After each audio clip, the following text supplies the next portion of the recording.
Hello everyone, कैसे हो आप सब लोग। I am Sneha. आपने मेरे फर्स्ट और सेकंड वीडियो देखा होगा, एक स्ट्रेट लाइन का और एक वर्टिकल लाइन का। आज हमारा डे थर्ड है। आज हम सीखेंगे क्रॉस लाइन और कर्व लाइन, दो स्टेप सीखेंगे। चलो स्टार्ट करते हैं।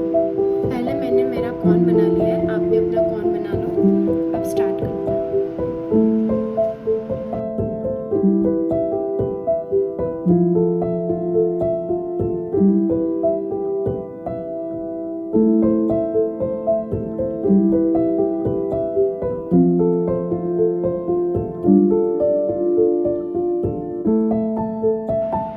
ओके, ये है क्रॉस लाइन। हम अभी कर्व लाइन देखेंगे।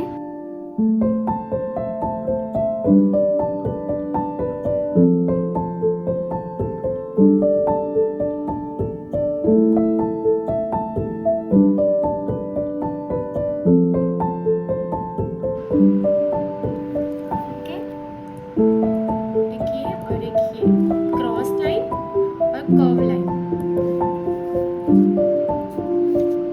आप इसे रोज प्रैक्टिस करो। ओके, मैं रोज आपके लिए नया नया वीडियो लेके आऊँगी।